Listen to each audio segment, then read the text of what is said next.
প্রবাসীর স্ত্রীকে বিয়ের প্রলোভন দেখিয়ে কয়েক লক্ষ টাকা হাতিয়ে নিল এই প্রতারক বিকাশ দোকানদার। বিস্তারিত আমরা তাদের কাছ থেকে জানার চেষ্টা করবো। আসলে মূলত ঘটনাটি কি হয়েছিল একটু বলুন। আমার স্বামী বিদেশ থাকে, এটা তো জানেনি। তো উনি ব্যাংকে টাকা জমা, তার বাইরে যে হাত খরচটা থাকে তার জন্য আমাকে প্রতি মাসে 20,000 30,000 এভাবে টাকা দেয়। তো বিকাশের মাধ্যমে? হ্যাঁ, বিকাশের মাধ্যমে দেয়। তো ওনার দোকানে আসার সময় মানে সবসময় যাওয়া আসা করতে করতে ভালো একটা সম্পর্ক হয়ে যায় আমাদের মধ্যে। মানে উনি বিকাশ দোকানদার? হ্যাঁ, বিকাশ দোকানদার উনি। ভালো একটা সম্পর্ক হয়ে যাওয়ার পরে দেখা যায় কি যে ওনার কাছে অনেকগুলো টাকা আমার জমে গেছে। এখন উনি বলে কি যে আমি টাকাটা যখন চাই বলে কি যে টাকাটা নিয়ে কি করবো, কয়দিন পর তো আমরা বিয়ে করবো, টাকাটা তো আমাদের লাগবেই। মানে আপনারা পরকীয়া প্রেমে লিপ্ত হয়ে গিয়েছেন অলরেডি? হ্যাঁ, বুঝতে পারতেছেন না কথা শুনে? হ্যাঁ জি বুঝতেছি, বলেন। তারপর বলতেছে যে আমরা তো বিয়ে করবো, তাহলে টাকাটা নিয়ে তুমি কি করবো, আর কিছুদিন পরে তো আমরা বিয়ে করবো। তো আমাকে কথা বলছে, এখন থেকে আমাদের সম্পর্কের কথা আমার স্বামী জেনে গেছে, আমার শ্বশুর বাড়ি, আমার ফ্যামিলি সবাই জানছে। এখন আমি স্বামীও হারাইছি, সংসারও হারাইছি, কিন্তু এই প্রতারক এখন বলে আমাকে বিয়ে করবে না। এটা কোনোভাবে সম্ভব বলেন? আমি কি করবো এখন বলেন তো? আচ্ছা, আপনার কিছু করতে হবে না, যা করার আমরাই করতেছি। কিন্তু আপনি যে এই যে প্রবাসী স্বামী রেখে এরকম পরকীয়া প্রেম করলেন, এটা কি আপনি ঠিক করছেন?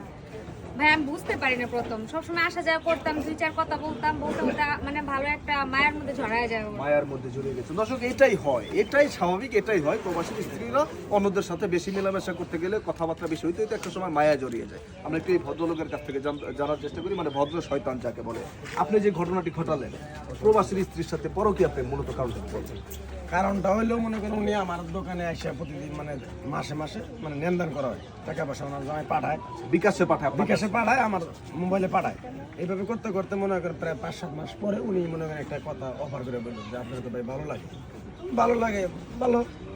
এখন তারপরে আমি মনে করেন হঠাৎ করে আজকে কইতেছে যে আমি তোমার বিয়ে করবো, আমার বউ আছে, পোলাপান আছে, এলে থুয়ে আমি হারে বিয়ে করতে পারবো? সম্ভব? আপনি বিয়ে করতে পারবেন না, তাহলে ওনার সাথে পরকীয়া সম্পর্ক কেন করলেন?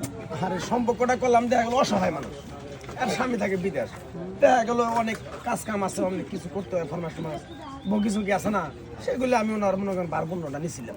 বললাম গরিব মানুষের যে উপকার হয়, অসহায় মানুষ, যেমন আমি দোকান দিচ্ছি, একটা অসহায় মানুষ যদি বলে যে আমি 2 দিন ধরে কিছু খাই না, তার তো মনে করেন 1 কাপ চা না হলে একটা রুটি তো আমি খাওয়াতে হবে।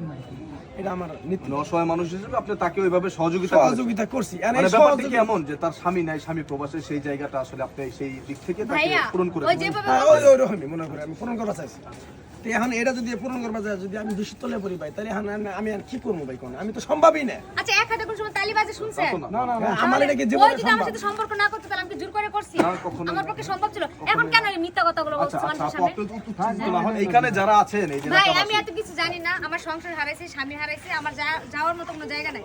আমি ওর কাছে বিয়ে বলবো, কি করবে না করবে এত কিছু আমার জানা। আচ্ছা, আপনি একটু ওনাকে ছাড়েন, আমরা ভিডিও শুট করতেছি, ছেড়ে দেন, আমরা দেখতেছি উত্তেজিত কমর। এই যে এলাকাবাসী যারা আছেন, এই যে বিকাশ দোকানদার যে ঘটনা ঘটাইলো, এই ব্যাপারে আপনারা কি বলতে চান? উনি ঠিক করছে না ভুল করছে? ভুল করছে। আমাদের সমাজে এরকম হয় না, প্রবাসীদের স্ত্রীরা, মানে যাদের গার্জিয়ান শক্ত থাকে না, তারা কিন্তু এরকম অনেক প্রবাসীর স্ত্রীরা আছে পরকীয়া করে, এবং ঘটনা ঘটে না ঘটে বিধায় কিন্তু আমরা আজকে এই ভিডিওটা তৈরি করেছি। কেন তৈরি করেছি? এইরকম ঘটনা অনেক ঘটে, যেসব প্রবাসী ভাইরা মানে গার্জিয়ান ছাড়া একাবারিতে নিজের স্ত্রীকে রেখে প্রবাসে চলে যান, বছরের পর বছর দিন কাটান, তাদের স্ত্রীরা এরকমটা করাটাই স্বাভাবিক। সো যাই হোক, এখানে অনেক লোকজন, দর্শক আপনারা বুঝতেই পারছেন, যদিও আমরা ভিডিওটা সম্পূর্ণরূপে তৈরি করেছি, কাল্পনিক একটি ভিডিও, শুধুমাত্র আপনাদের বোঝার সুবিধার্থে, আপনাদের বোঝানোর সুবিধার্থে। এরকম ঘটনা কেউ ঘটাবেন না। আর এই যে এলাকার কিছু ভদ্র শয়তান এরকম যারা আছেন, তারা অবশ্যই এই বিষয়গুলো থেকে বিরত থাকবেন, কারণ যারা প্রবাসে থাকে তারা রেমিটেন্স যোদ্ধা, আমাদের দেশের জন্য কাজ করে যাচ্ছে, এবং তাদের ক্ষতিটাই আমরা করে যাচ্ছি এভাবে তাদের অজান্তে। সো মানবতার দৃষ্টিকোণ থেকে হলেও আপনারা এই ক্ষতি করা থেকে বিরত থাকবেন। সবাই ভালো থাকবেন, ধন্যবাদ।